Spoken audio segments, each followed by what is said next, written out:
Hello and welcome to Let's Try channel. Let us consider second part of internet topic. In this video, we consider non-geographical domains, geographical domains, uploading, downloading, internet organizations and some services of internet. Watch this video till the end. Please don't forget to subscribe Let's Try channel. In last video of internet, we studied domain name and domain name system, that is DNS. Firstly, we consider non-geographical domains. Domain is the location of a website given by its web address or uniform resource locator. We already know that DNS converts web addresses, that is domain name, to IP addresses so that the computers can understand and information can reach its intended destiny through the internet. Non-geographical domains are domains based on the field of usage of websites. These are websites which are not included in geographical domains. Following table shows list of non-geographical domains. In that, some are top-level domains, TLDs, and some are sponsored TLDs, such as .com, .biz, .net, .org, .edu, .gov, .mil, and .tv. Now we consider geographical domains.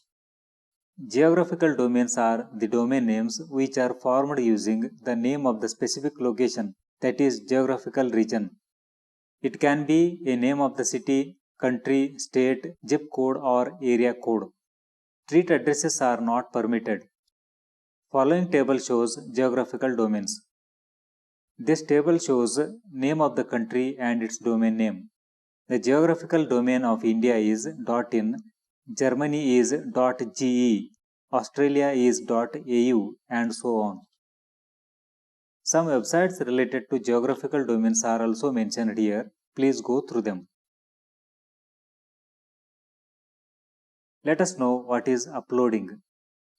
Uploading is the process of putting our web pages, images, audios, videos, apps and other files onto a web server, file server, mail server or application server using internet. It is simply the method of sending data from our computer to internet. It is the process of sending files from our computer or mobile phone to an FTP, that is File Transfer Protocol server, such as Google Drive, MI Cloud, WhatsApp iCloud, Samsung Cloud, etc. Even when we request a website by typing its web address, a small amount of data is uploaded. Clicking a hyperlink on a website also uploads requests to the concerned web server. When we publish our website on internet, that process also becomes uploading. Even clicking the like button on a social media sends a small amount of data from our mobile phone. Here are some examples which explain downloading in a better way. Uploading passport size photo or scanned signature in competitive exam portal like National Eligibility Test or State Level Eligibility Test. Uploading videos to YouTube channel. Setting status or display picture in WhatsApp. Uploading a photo to a stock photo website such as alamy.com. Posting a photo or video on social media website like Facebook. Sending email. Uploading an app to Google Store. Online Word to PDF conversion, etc. What is downloading? Downloading is the process of receiving data to our computer from internet. It is the method of accessing web pages, images, audios, videos, apps and other files from a web server, file server, mail server or application server using internet. It is the process of getting files to our computer or mobile phone from a website or cloud. When a web page is displayed on our computer or mobile phone, that process becomes downloading. Look at these examples related to downloading. Downloading PDF notes, photos, songs or movie using internet. Watching videos on YouTube, Netflix or Amazon Prime. Checking email messages. Downloading ebooks. Downloading an app from Google Store. Printing or saving an online receipt or ticket after making payments. Downloading converted file from an online file converter website.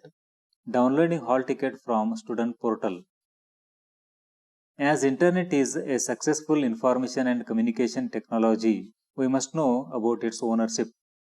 A question may come to your mind, that is, who is the owner of internet?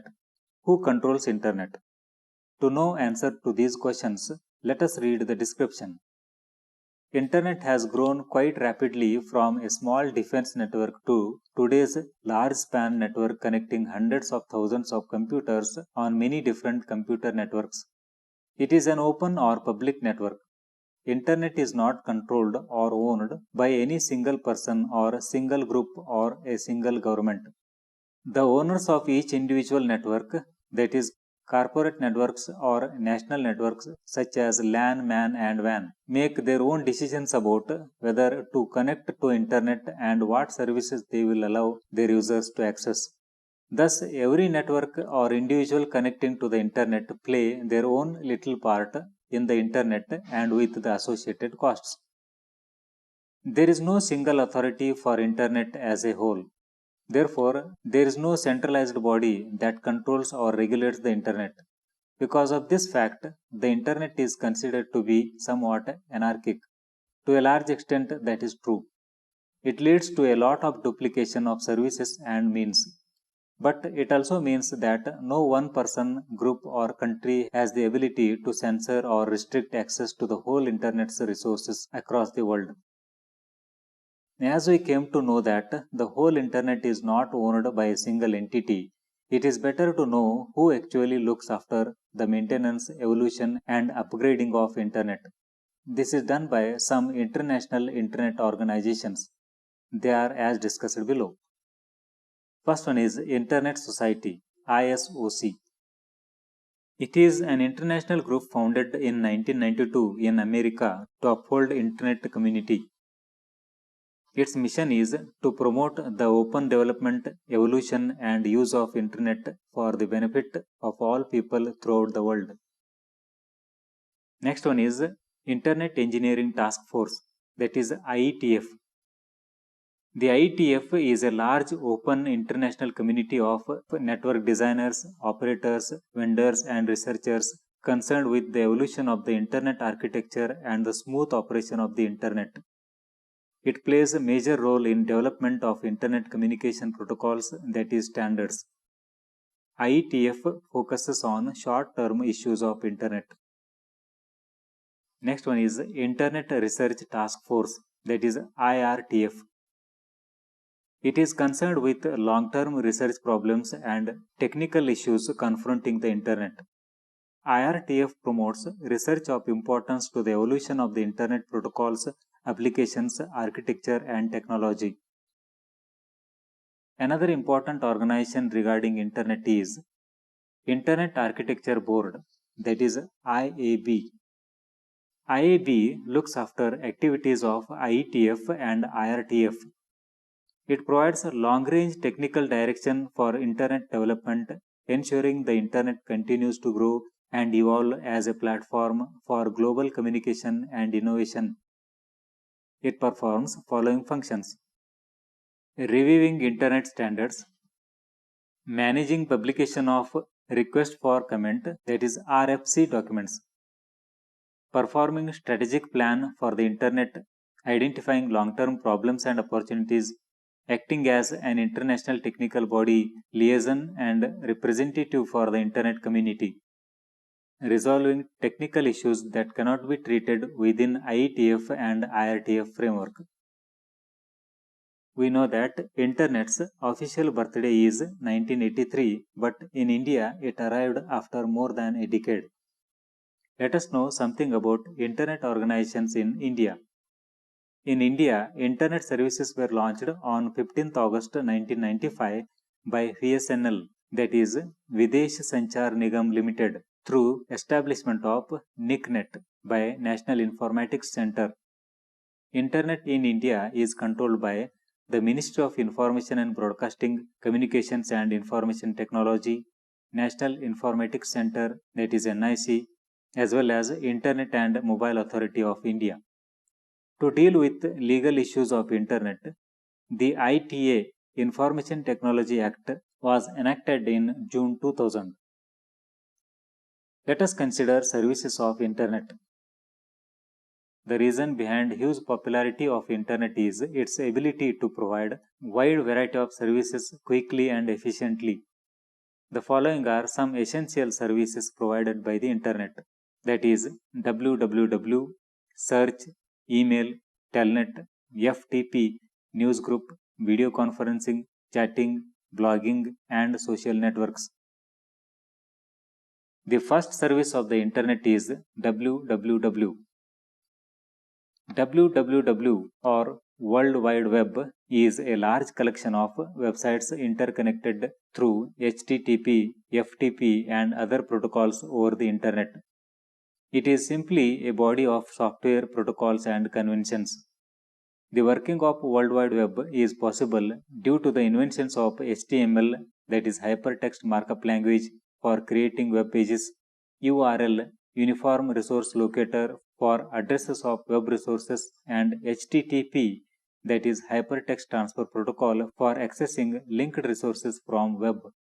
The www is a part of the Internet and sometimes used as synonym for Internet. www was developed in 1989 by Tim Berners-Lee and his colleagues at CERN, that is the European Council for Nuclear Research, situated at Switzerland. The World Wide Web is referred as the Web, W3 or WWW. World Wide Web is now the most significant development in the Internet and is growing at a faster rate. The web or www is an effective tool to surf and find information on topic of our interest as well as share and contribute information. It contains text, pictures, sound or video information. www is the best method for electronic publishing, advertising, educating, entertaining, etc. We can also instantly access any magazines, journals and newspapers on the Internet. The www is looked after by W3C, that is World Wide Web Consortium, whose director is Tim Berners-Lee. One can become member of W3C and involve in development activities of www. W3C holds talks, presentations, conferences and uses FAQs, that is frequently asked questions, web mailing lists for updating information about www. These pictures show official website of www consortium and the father of Internet, that is Tim Berners-Lee. Let us consider the second service of Internet, that is search. Internet or World Wide Web is a huge collection of documents, graphics, audios, videos and animations. There are currently 200 crore websites around the world. We can remember few website names, but many times when we need a particular information, we need to take help of Internet's prominent service, that is search. Search service is provided by special websites called search engines. Search engine can be defined as an application of Internet that is actually a website containing special software called search tools. User can type a word or a phrase as a query and search engines respond with displaying list of website links matching the description. Search engines use little programs called spiders or bots that comb or sweep the Internet, follow links and bring back the information to search engine's index. We can also drop image in the search field so that information related to that image can be listed by the search engine. Search engines are the best ways to find the information we are looking on the web in almost every field such as science, technology, arts, history, commerce, etc. Search engines can connect each other through meta search engines and deliver proper results to the user. Majority of the websites get services from the search engines. Search engines store websites along with their index, that is meta content, on rental basis. Recent search engines are capable to give search results in the form of a list of web pages, images, videos, news, books, blogs, etc. in several languages. These are today effectively used for marketing websites using SEO, that is search engine optimization. Search engines are also effectively used to sell and buy products and services online. This page shows examples of some search engines such as Yahoo, Netscape, AltaVista, Google, AOL, Bing, Baidu, and Excite. Thanks for watching. Please subscribe to Let's Try channel, like and share my videos. Thank you.